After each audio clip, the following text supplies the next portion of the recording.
안녕하세요. 이번 세션은 그림 한 장으로 이야기를 시작해 볼까 합니다. 이 그림은 지금부터 한 거의 40년에서 50년 전인데요. 1960, 70년대에 우리나라의 어린이 청소년들이 아주 많이 읽었던 어린이 청소년용 과학소설 금성탐험대라는 작품의 당시 표지 그림이에요. 보시면 그 한국인 소년이 우주복을 입고 외계를 탐사하는 장면이 지금 나오고 있는데요. 이호재 감독님도 어릴 때 SF 많이 보셨죠? 네, 아쉽게도 저 작품은 제가 너무 젊은 관계로 접하지 못했는데요.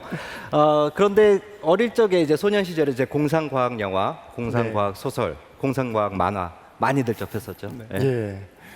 저도 어렸을 때 공상과학이라는 이름으로 보기는 했는데요. 사실 지금 SF 작가를 하면서 그 공상과학이라는 말에서 공상 부분 때문에 곤란한 경우가 조금 있어요.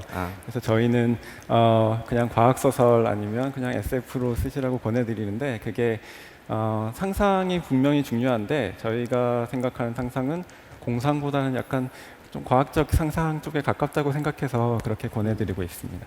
그 공상이라는 말이 주는 어떤 좀 부정적인 이미지가 있죠. 그런 뉘앙스 때문에 아마 SF에 대해서도 좀 안 좋은 선입견으로 작용하지 않았는가 그 점을 말씀하신 것 같은데 그럼에도 불구하고 그런 상상은 역시 중요한 것 같아요.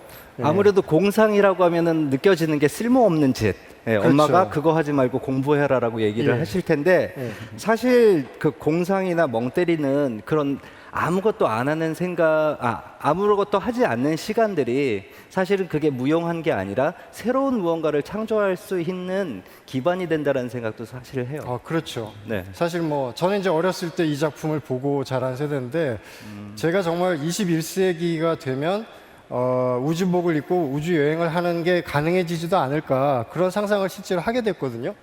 그런데 막상 지금 21세기가 되고도 벌써 16년째 접어들었는데 그때 상상했던 미래의 모습과 지금 우리 현실의 모습은 조금 달라진 것 같아요. 이런 어떤 SF에서 전망했던 미래의 모습과 나중에 현실이 되었을 때 어떤 이런 괴리 같은 것들이 SF를 직접 쓰시는 작가분 입장에서도 약간 좀 곤혹스러운 경우가 될 수도 있을 것 같은데 그 배명원 작가님은 어떻게 보세요? SF라고 하는 게 사실 미래의 과학기술을 정확하게 예측한다기보다는 미래의 과학기술이 우리의 마음을 어떻게 변화시키고 우리 삶의 풍경을 어떻게 바꾸고 우리가 살아가는 사회에 어떤 영향을 미치는지 그거를 탐구하는 게 더 SF에 대한 올바른 이해가 아닐까 그런 생각이 들거든요. 이런 생각에 대해서 배명원 작가님도 좀 동의를 하시는지요?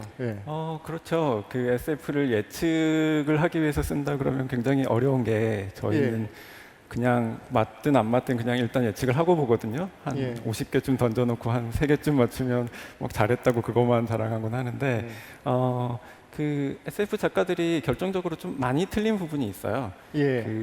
저도 어렸을 때 미래 상상 그리기 이런 걸 하면 항상 날아다니는 자동차를 그렸었거든요. 그렇죠. 그게 21세기의 어떤 대표적인 모습이었는데 예를 들어서 여러분 그 제오 원소 같은 영화를 떠올리시면 거기서 브루스 윌리스가 택시 기사인데 이분이 브루스 윌리스가 모는 택시가 날아다니는 택시예요. 그렇죠. 근데 그 택시에서 내려서 벽에 붙어 있는 전화기로 가서 고정되어 있는 전화기로 가서 화상 통화를 하는 장면이 있는데 이게 딱 전형적인 어떤 90년대까지 생각하던 미래의 어떤 모습인데요. 이동수단 중심으로 발달할 거라고 모두가 생각을 했었어요. 그렇죠. 근데 어느 순간 지금은 현실은 자동차는 땅으로 다니고 대신 정보통신 기술을 엄청나게 발달해서 굉장히 성능 좋은 전화기를 모두가 가지게 된 그 분기점이 있는데 그 분기점을 사실 SF 작가들이 다 놓쳤죠. 몇 분을 맞추시긴 했지만 근데 대체로 놓쳤는데 그렇다고 해서 그게 부끄러워할 문제는 아닌 것 같고요. 예. 지금 보면 오히려 재미있어요. 그때는 네, 그렇게 네. 다들 그렇게 생각했구나 그런 점이요. 네. 사실 뭐 미래를 정확하게 맞추는 게 중요한 게 아니고 연연할 필요도 없고 그냥 재미있게. 네. 예, 그래서 과거에 SF 작가들이 상상했던 모습과 나중에 현실이 되었을 때 좀 달라진 모습 자체도 또 상상력의 어떤 다른 방향으로의 전개라는 우리 실제 역사를 또 바라보는 그런 어떤 미덕도 있을 것 같고 감독님도 그렇게 그 이제 영화를 하시니까 보셨던 SF 영화 중에 미래를 전망했는데 나중에 현실은 조금 다르게 갔다 뭐 그런 기억나는 예가 있으신가요?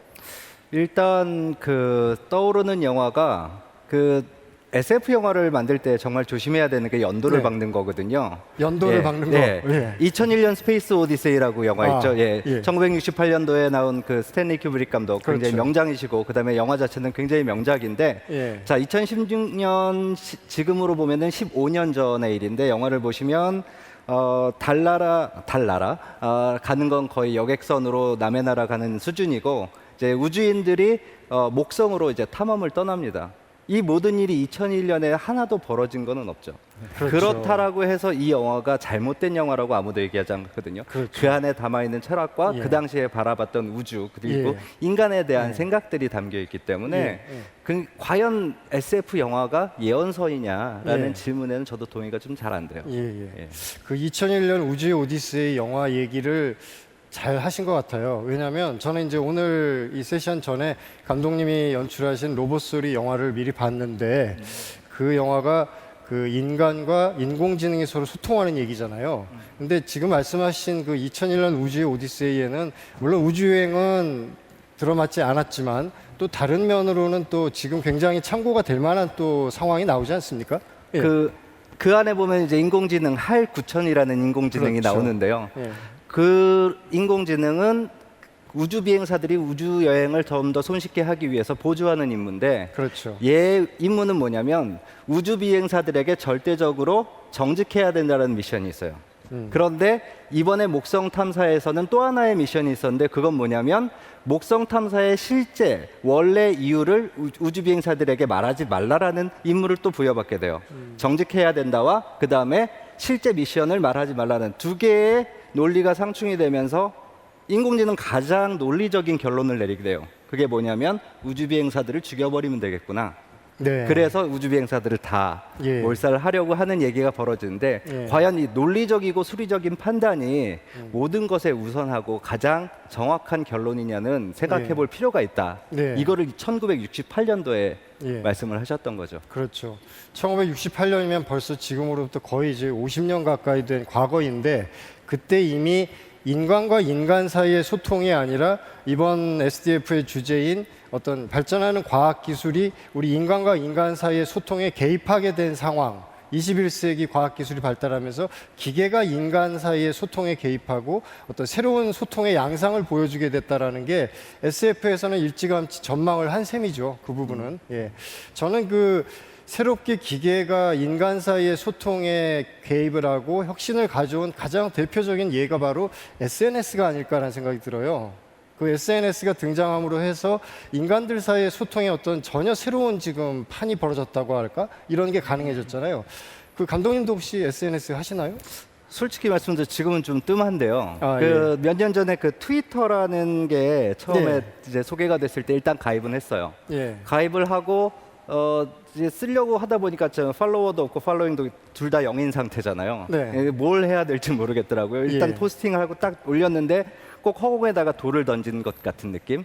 아무도 내 이야기를 특정 들어주지 대상이 않는 없으니까. 그걸 안 하니까요. 네. 그러다가 이제 팔로잉들이 하나둘씩 생기고 저도 누군가를 팔로우를 하다 보니까 재밌더라고요. 네. 근데 재밌어서 빠지다 보니 자꾸 내가 포스팅하는데 나를 만들어내요. 그러니까 아. 그 트위터 안에서 나는 좀 더 현학적이어야 되거나 아니면 좀 더 올바르어야 되거나 아니면 멋있어야 된다는 강박관념이 자꾸 저한테 부담으로 다가오더라고요. 예. 그래서 지금은 네, 모든 거를 다 그 흥망성쇠를 다 지나서 아. 요즘은 그냥 침묵하고 좀 요즘은 그럼 듣는 위주로 사용을 하고 SNS를 있습니다. 이렇게 그러니까 SNS에서 본인을 그렇게 많이 노출을 안 시키는 네, 요즘은 잘 안 하는 편이에요. 예. 저도 좀 비슷한 생각을 한 게요. SNS를 쓰게 되면 될수록 뭔가 가짜 자기를 연출하게 되는, 실제로 그렇게 하는 사람들도 많고 그렇지는 않더라도 뭔가 그것에 대한 유혹이 계속 생길 수밖에 없는 상황이 SNS라고 하는 환경에서 나타나는 것 같더라고요. 그건 어떻게 보면은 뭐 SNS로 대표되는 과학기술 소통 수단의 부정적인 면으로 우리가 판단할 수도 있는 건데, 혹시 배 작가님은 그럼 SNS의 긍정적인 면을 혹시 보신 것은 없으세요? 네, 저는 그래도 굉장히 긍정적으로 생각을 하려고 하는데요. 아, 예. 그 오래된 SF 팬분들이 그런 말씀을 하세요. 예. 예전에 자기가 중고등학교에 다닐 때 그 자기 학교에 SF를 읽는 사람이 자기밖에 없었다. 그래서 자기는 우리나라의 SF 팬이 자기밖에 없는 줄 알고 사셨대요. 그러다가 그 PC 통신이나 인터넷이 그렇죠. 대중화되면서 그러니까 그런 사람들끼리 서로 만나게 된 거죠. 그러니까 SNS는 물론 그런 일을 계속 연장선상에서 하고 있고요. 네. 특히 전 트위터를 열심히 하는데 네. 트위터 안에서만 보면 예. 마치 SF가 한국 소설계의 어떤 굵직한 줄기 하나를 장악하고 있는 것 같은 느낌이 들 그 때가 정도까지? 있어요. 네, 네. 예. 그러니까 물론 착시인데, 네. 그러니까 요점은 그게 없었으면은 못 만났을 것 같은 사람들이 만나게 됐다는 거고, 예. 그게 비슷한 관심을 가지고 있는데 못 만나는 사람들끼리는 그 만남이 되게 절실할 때가 있거든요. 그렇죠. 네, 예. 그 비슷한 예로 최근에 한국 트위터에서 그 페미니즘 논의가 굉장히 활발하게 일어나는데 그것도 네. 굉장히 고마운 일이라고 생각을 하고, 네. 그것과 아울러서 제가 관계와 관련해서 좀 재미있다고 생각했던 게 봇이라는 거예요. 봇. 네. 네. 그러니까 봇이라는 계정은 어떤 트위터에 있는 어떤 계정인데 어떤 캐릭터를 가지고 미리 지정된 말들을 어떤 지정된 규칙에 따라서 말을 계속하는 봇이라는 건데 계정이겠죠. 근데 이건 요즘은 그렇게 막 유행하지는 않고 최근에는 오히려 고양이 계정 뭐 이런 게 많거든요. 그래서 막 인간들에게 막 일침을 가하면서 막 냥으로 끝나는 문장들을 막 쓰는 계정들이 있는데, 예. 그러니까 그러면 되게 재밌는 관계가 나오는 게 그러니까 여기에 고양이 한 마리가 있고 저 끝에 로봇 하나가 앉아 있는데 예. 이 5명이 막 이야기를 하고 있는데 신기한 게 저희 인간 3명이 그거를 궁금해하지 않는 거예요. 그러니까 내가 지금 대화하고 있는 상대방이 사람인지 아닌지가 네. 모호할 수 있는 상황이 지금 됐다는 거죠. 예. 영화에서는 그거는 공포 영화 상황이에요. 네.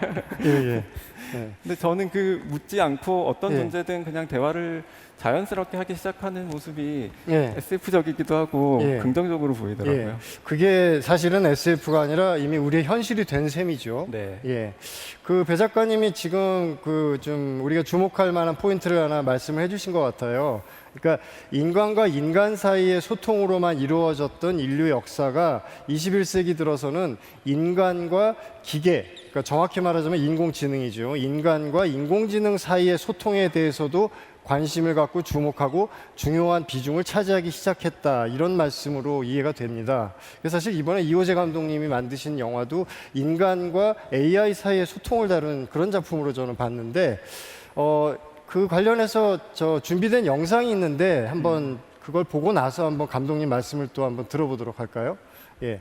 그 로봇 소리라는 영화는 원래는 인간이 자기의 이야기를 더 이상 들어주지 않는 사람들 사이에서 혼자 좀 고통스러워하다가 자기의 대상을 그러니까 AI를 통해서 비로소 자기를 경청하는 그 대상을 찾게 되는 뭐 그런 설정으로 보는데, 영상이 준비되면은 지금 바로 보도록 하고요. 영상을 보고 나서 또 이야기를 이어가도록 하죠. 예.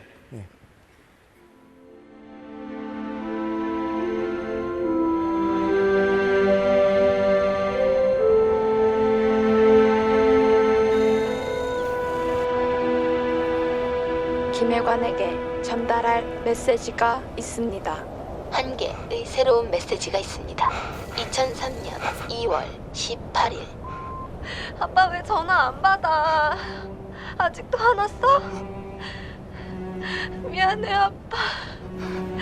근데 어떡하지? 우리 화해할 시간이 없을 것 같아. 미안해.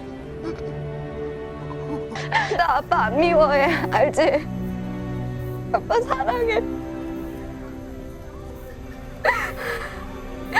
그동안 일 앞에서 지켜준 거 다 알아요.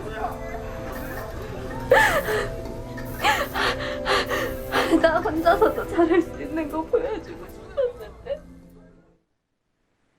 예, 감독님 이게 영화 속에서 어떤 상황인 거죠?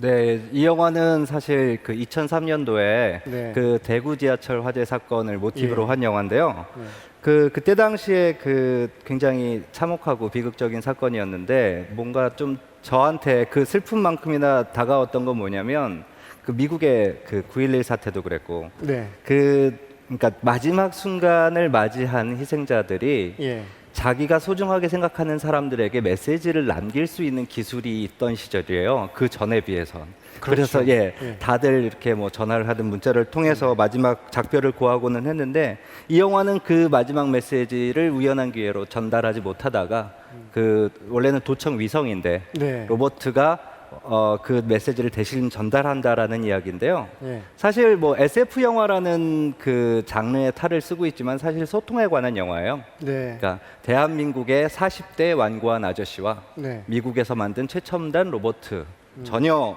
만날 일이 없을 것 같은 두 존재가 만나서 교감을 하고 교감을 통해서 소통을 통해서 뭔가 서로를 위로한다라는 그런 이야기를 하고 싶었는데 이걸 또 뒤집어 보면 아빠와 딸의 관계에 대한 메타포이기도 하거든요.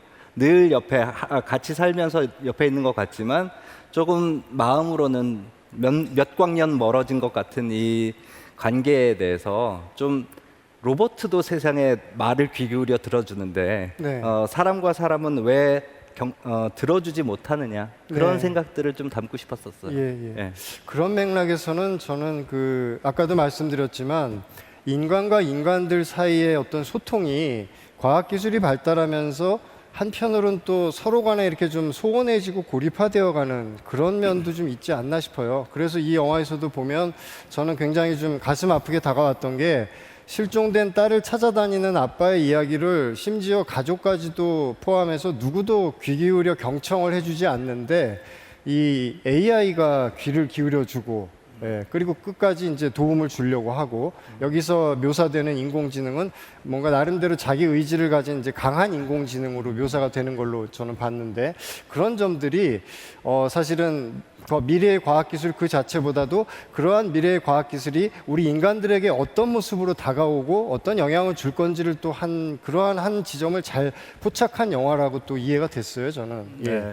근데 한 가지 또 이 영화가 저한테 약간 좀 미묘한 어색함을 느끼게 했던 장면은 감독님도 말씀하셨지만 그 대한민국의 전형적인 40대 중년 남성이라고 하는 캐릭터가 우리가 그동안 익숙하게 접해왔던 SF 영화들 주로 이제 해외에서 수입된 뭐 서양 영미문화권이나 뭐 이런 SF 영화들에서 전형적으로 접했던 등장인물하고는 굉장히 좀 다르잖아요. 네. 그러니까 쉽게 말해서 한국 사람이 주인공으로 등장하는 SF 영화라고 하는 것이 왜 아직까지 우리한테는 좀 약간의 어색함으로 다가오는 걸까?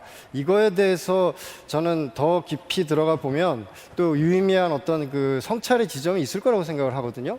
그 배명호 작가님 어떠세요? 직접 한국에서 SF 작품을 창작하는 입장에서 제가 지금 말씀드렸던 이런 그 미묘한 어색함 뭐 그런 거를 작가님도 혹시 좀 느끼신 적이 있으신지? 네, 물론이죠. 이렇게 소설을 쓰다 보면 그러니까 모든 분야에 대해서 SF적인 부분을 어색해하시는 게 아니고 예. 좀 차이가 있어요. 어떤 부분은 더 어색해하시고 어떤 예. 부분은 익숙해하시고 예. 뭐 예를 들어서 제가 SF 작가니까 당연히 우주왕복선이나 우주선 이야기를 많이 쓰는데요. 그러셨죠. 그런 소설들을 보시면은 독자 반응 중에 분명히 최첨단이다, 뭐 첨단 기술이다, 미래를 지향하는 내용이다라는 네. 평이 분명히 있는데 네. 사실은 우주왕복선은 굉장히 오래된 탈 것이고 지금은 퇴역해서 박물관에 들어가 있죠. 그렇죠. 네, 예. 저도 가서 직접 보기도 했는데, 네. 그러니까 그걸 보고 우리는 미래라고 느끼는 정도의 그 네. 분야에서는 그 정도의 시차가 있는 것 같고, 예. 또 반대로 정보통신 관련된 부분을 내용을 다루면 굉장히 익숙하게들 보세요. 네. 예를 들어서 제가 은닉이라는 소설에서 어떤 킬러 이야기를 다뤘는데 네.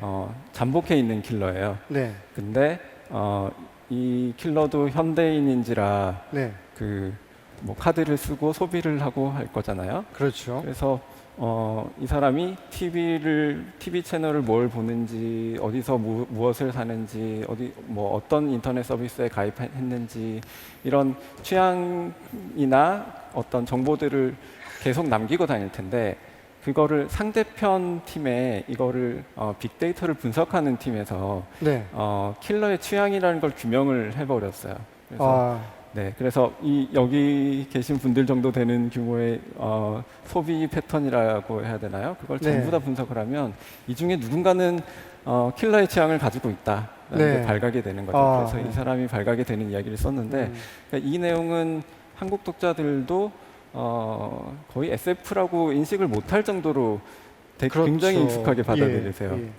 네, 그래서 그 뉴로맨서로 유명한 윌리엄 깁슨이 그런 말을 했잖아요. 네, SF 작가죠. 네, 미래는 이미 도래에 있다. 네. 다만 충분히 배분되지 않았을 뿐이다. 라는 이야기를 했는데 한 가지 덧붙이면 그 영역에 따라서 그게 배분되는 속도가 분명히 다른 것 같아요.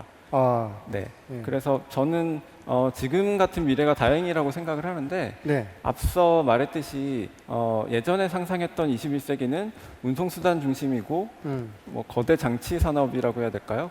커다란 뭔가를 만드는 거였는데, 뭐 우주선 이런. 만약에 21세기가 그런 방향으로 전개가 되고 있었으면 우리는 조금 더 뒤처진 사회에 살고 있었을 것 같아요. 거의 4, 50년까지 뒤처지는 느낌이 들 때도 오로지 있는데, 그 방향으로만 계속 인류 역사가 흘러갔다면. 근데 다행히 정보통신 중심으로 21세기가 전개됐기 때문에 우리가 꽤 앞선 자리에 설 수 있고, 사실 이 포럼도 여기서 열리고 있는 게 그 이유 때문이지 않을까, 그렇게 생각합니다. 그 말씀 듣고 보니까 그러네요, 진짜. 그 뭐 우주 개발 위주의 미래 시나리오대로 우리 인류 역사가 흘러갔다면 아마도 우리나라는 여전히 과학기술적으로 선진국에 한참 차이가 나는 수준에 머물렀을 수도 있는데, 실제 우리가 살고 있는 21세기는 우주 개발보다는 오히려 이런 정보통신 기술, 우리가 쓰고 있는 인터넷이라든가 스마트폰이라든가 이런 어떤 마이크로한 기술 위주로 발전을 해왔죠. 일반인들한테 널리 알려지는 것은. 그러다 보니까 IT 인프라 쪽은 우리나라가 사실은 선진국하고 비교해도 전혀 뒤처지지 않을 만큼 잘 갖춰져 있죠. 그런데 이렇게 잘 갖춰져 있는 IT 분야와는 달리 그 작가님 말씀하셨던 우주선이라든가 이런 거대 장치 산업 위주의 발전은 실제 우리가 살아온 현실에서는 그렇게 광범위하게 세계적으로 널리 퍼지지 않은 것이고, 이러한 격차가 또 어떤 의미가 있는 것 같아요. 우리나라에서 SF라고 하는 장르를 받아들이고 또 자체적으로 창작을 해내는 과정에서. 그래서 말씀하신 대로 IT가 주로 묘사가 되는 소설은 비록 그것이 SF라고 해도 한국인들한테 친숙한데, 우주선이 나오고 뭐 이런 또 외계인이 나오고 이런 것들은 여전히 우리나라에서는 또 좀 생소하게 보는 어색함, 이런 게 남아있지 않나, 그게 그 이유인 것 같은 그런 결론이 좀 내려지는 것 같습니다. 근데 한 가지 좀 짚어봐야 될 거는요. 예. 우리나라가 이제 이른바 IT 강국, 그 다음에 선진국이라고 얘기를 하는데, 물론 인터넷 커뮤니티라든지 아니면 사이버 스페이스 같은 데서 우리나라 사람들이 굉장히 역동적이잖아요. 열심히들 활동도 하시고, 그 다음에 그런 활동들이 사실은 데이터화돼서 우리가 요즘 많이들 얘기하는 빅데이터로 축적이 되고 있는데, 사실 지금 화두가 되고 있는 인공지능은 이런 빅데이터들을 기반으로서 기계한테 학습을 시킨 거잖아요. 그걸 머신러닝이라고도 하고 딥러닝이라고도 하는데, 왜 가장 역동적이었던 무슨 인터넷 서비스만 하려고 하면 거의 이제 테스트베드를 자처하다시피 하는 우리나라에서는 인공지능 기술에 대한 이런 전환적인 발상이 없었느냐라는 좀 아쉬움이 있거든요. 그런 것들이 아까 우리 초반부에 얘기했던 그러니까 쓸모없는 짓, 그러니까 공상, SF적인 상상력, 이런 것들이 우리한테 조금 더 익숙했더라면은 좀 우리도 이런 부분, 그러니까 이거를 이용하고 소비하는 것뿐만 아니라 이거를 기반으로 무언가 다른 스테이지로 넘어갈 수 있는 기회가 있지 않았었을까 싶어요. 감독님 말씀은 또 우리가 굉장히 좀 유념해야 될 것 같습니다. IT 인프라가 잘 갖춰져 있는 만큼 거기에서 그 다음 단계의 어떤 새로운 과학적 상상력이 나올 수 있었는데, 여전히 인공지능이라고 하는 분야에서는 또 우리나라가 뭐 여러분들도 잘 아시다시피 알파고 같은 이벤트도 우리나라가 주도해서 한 건 아니었죠. 예, 이세돌 기사가 이제 한국인이기도 했고 또 IT가 잘 갖춰져 있는 나라니까 우리나라에서 했던 건데 이 인공지능이라고 하는 게 비록 현실 세계에서는 서양, 북미, 그러니까 미국 같은 곳을 중심으로 한 곳에서 먼저 산업 기술 측면에서는 나왔지만 그러한 인공지능이 등장하는 SF적 상상력은 제가 볼 때는 역시 서양은 서양의 한계가 좀 있지 않나라는 그런 생각을 합니다. 이게 무슨 말씀이냐면요. 인공지능이 등장하는 SF라고 하면 여러분들 쉽게 상상하실 수 있는 게 매트릭스라든가 터미네이터 같은 영화가 있죠. 그런 작품들에 등장하는 인공지능은 미래의 인류를 굉장히 위협하는 존재로 나오잖아요. 근데 그것이 과연 AI와 관련된 어떤 SF적 상상력의 전부일까? 그래서 사실 제가 여기 계신 분들 대부분 잘 모르실 것 같은데 한국에서도 많지는 않지만 꾸준히 과학적 상상력을 SF 스토리텔링으로 창작을 해오신 분들이 있지요. 그래서 인공지능이 등장하는 SF 영화의 한 장면을 지금 잠깐 보고 또 말씀을 이어볼까 합니다. 예, 준비된 동영상을 한번 같이 또 보도록 하겠습니다. 예. 인간들이여, 무엇을 두려워하십니까? 집착과 가래, 선업과 악업, 깨달음과 무명이 모두 본디 공함을 본 로봇의 눈에 비친 세상은 이미 그 자체로 완성되어 있는 것이었습니다. 어찌하여 로봇만 득도한 상태로 완성되었다고 생각하십니까? 인간들이여, 당신들도 태어날 때부터 깨달음은 당신들 안에 있습니다. 다만 잊었을 뿐. 이 로봇이 보기에 세상은 이 자체로 아름다우며 로봇이 깨달음을 얻었건 얻지 못했건 상관없이 그 자체로 완성되어 있으며 세상의 주인인 당신들 역시 이미 깨달음을 모두 성취한 상태이며 그렇기에 당신들이 먼저 깨달은 로봇의 존재로 인해 다시 무지와 혼란과 어리석음에 빠지지 않도록 나는 이제 이곳을 떠나겠습니다. 부디 여러분은 스스로의 마음속을 깊이 살피시어 깨달음의 보과를 얻으시길 바랍니다. 네. 저 이 예. 영화는 사실은 한 몇 년 전에 개봉을 했고 제작은 사실 10년도 더 전에 했었던 조금 어떻게 보면 오래된 영화라고 할 수 있는데요. 그러네요. 예. 그 김지훈 감독님이 연출한 천상의 피조물은 우리나라 SF 작가가 쓴 그 레디메이드 보살이라는 원작을 기반으로 네. 하고 있어요. 근데 박성환 작가. 예, 박성원 작가님. 예. 네. 근데 이거를 보면은 그러니까 인공지능이 그 논리와 수리력이 극한으로 갔을 때 네. 그러니까 쉽게 해서 득도를 하는 거죠. 그렇죠. 예. 그래서 세상의 모든 이치를 깨닫고 득도를 한 다음에 열반에 듭니다. 네. 지가 스스로 플러그를 뽑아요. 예. 예. 이런 상상력은 사실 네. 굉장히 동양적인 철학에 기반을 하고 있잖아요. 그렇죠. 근데 우리가 이제 헐리우드 영화들, 우리가 SF를 주로 섭취하는 그 헐리우드 영화들에서는 사실 이제 철학적 기반이 다르기 때문에 상상할 수 없는 부분들이거든요. 예. 이런 것들을 우리가 조금 더 예. 발전시켜 나갈 필요가 있다라고 예. 저는 생각을 해요. 그러니까 어떤 동양적 또는 더 좁혀서 한국의 어떤 전통적인 철학 사상이라든가 가치관이 SF적 상상력하고 결합이 되었을 때 우리 스스로도 이것이 다였다라고 생각해왔던 서양의 SF와는 또 다른 어떤 새로운 발상과 어떤 상상의 세계가 나올 수 있는 거고 그게 우리의 또 현실에 반영이 될 수가 있는 거잖아요. 그래서 저는 이렇게 정말 얼마 안 되는 한국의 SF 창작자분들이 고군분투하고 계시는 현실이 굉장히 안타깝고 그 현장에 계신 또 이 두 분도 그런 점에서 굉장히 좀 고맙게 생각이 되는데요. 그 마지막으로 한번 그 말씀을 들어보고 싶네요. 그 직접 SF 콘텐츠를 창작하는 입장에서 한국에서 SF 창작자로 활동한다는 것의 어떤 그 애로 그리고 뭐 희망사항 같은 거를 한번 마무리 말씀으로 한번 좀 청해보고 싶습니다. 예. 저는 한국 분들이 조금 더 뻔뻔해지셨으면 좋겠다는 생각이 들 때가 있어요. 예. 저를 포함해서. 예. 왜냐하면 작가 입장에서 제일 처음에 드는 고민이 이 이야기의 주인공을 한국 사람 이름으로 해도 되나, 그리고 이 주인공이 한국어를 사용해도 되나 하는 고민을 하게 되거든요.